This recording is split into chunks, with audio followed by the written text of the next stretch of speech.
La vérité m'oblige à dire que la loi n'est pas définitivement votée, donc je prends beaucoup de précautions.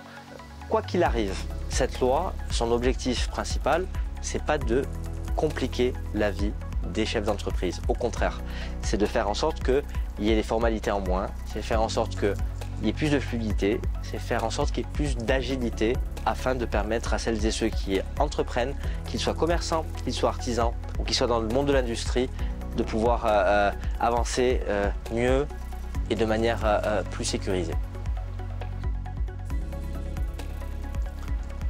Ce que je réponds à celles et ceux qui considèrent qu'il y a un coût caché ou du moins une complexité cachée dans une loi de simplification, c'est que cette inquiétude, cette paranoïa n'a pas lieu d'être. Pour une bonne et simple raison, c'est que si on fait cette loi, si on essaye d'aller sur un élan de simplification, c'est justement pour leur faciliter la vie. Parce que nous avons conscience, en tout cas moi à titre personnel, j'ai conscience qu'il y a aujourd'hui beaucoup trop de freins, beaucoup trop de lois, beaucoup trop de normes, beaucoup trop de règlements, beaucoup trop de choses qui viennent aujourd'hui rendre la prise de risque en matière entrepreneuriale compliquée. Et c'est le but de cette loi, c'est le but justement de dire voilà, on va essayer de vous faciliter la vie, notamment pour les plus petits. Et je parle des TPE, je parle des commerçants, je parle des artisans, parce que c'est un peu le cœur de cible de cette loi. La réalité m'oblige à dire la chose suivante, c'est qu'aujourd'hui, le gouvernement il n'est pas appuyé par une majorité absolue du Parlement. Et que lorsqu'un texte de loi vient devant le Parlement, eh bien, le Parlement en dispose.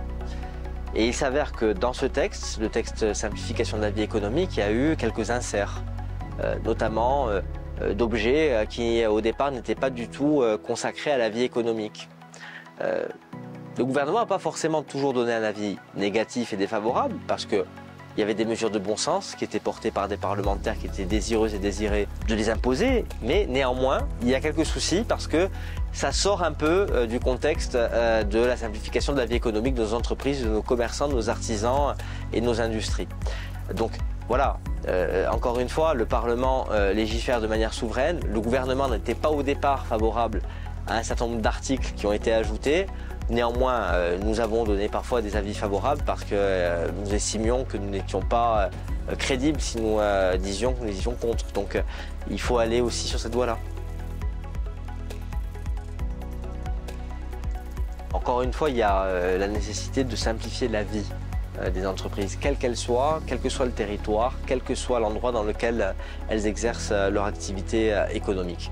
Donc l'idée, c'est pas de dire vous allez devoir dépenser tant pour pouvoir être plus efficace, plus agile et donc meilleur. L'idée, c'est au contraire de faire en sorte que vous allez dépenser moins, vous allez avoir moins de contraintes, vous allez avoir moins de lourdeur dans votre fonctionnement administratif, dans votre manière de pouvoir travailler au quotidien. Donc en Corse comme ailleurs, le but de ce texte, c'est d'être en capacité de pouvoir faire en sorte que nos entreprises soient en meilleure santé. Et j'ajoute une chose qui me paraît très importante. Vous avez le texte de loi qui est voté, si d'aventure demain il l'est.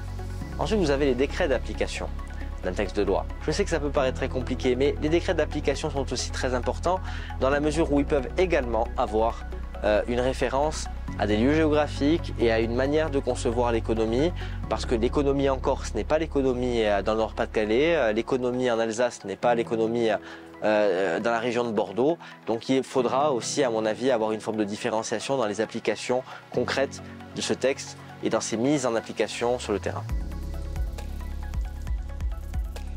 Moi, je fais partie de celles et de ceux qui pensent avec la plus grande des certitudes qu'on ne peut pas continuer avec un appareil législatif réglementaire et administratif aussi lourd. Je suis le ministre de la fonction publique, mais je suis en même temps celui de la simplification.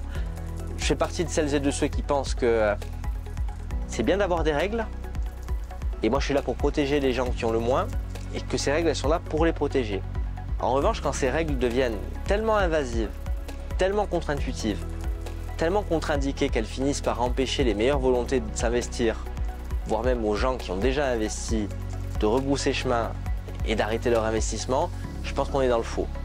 Donc il faut continuer dans ce sens. Le sens de la simplification, personne ne vient dire aujourd'hui que monter un dossier pour créer une association, c'est simple.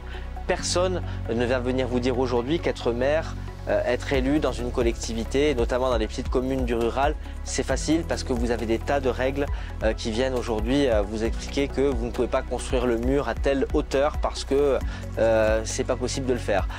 Personne ne va vous dire aujourd'hui que créer une entreprise, c'est simple parce que en réalité, lorsque vous allez retirer tous vos documents, eh bien, c'est une chose qui est aisée à réaliser. Donc moi, je pense qu'il faut tourner le dos à cette manière très pénible, très compliquée et au final très inefficace de voir les choses. Et le mouvement de simplification à travers cette loi, il est là. C'est une loi, c'est une brique, c'est une pièce dans un puzzle. C'est pas une finalité. En réalité, la simplification, c'est tous les jours, c'est tout le temps.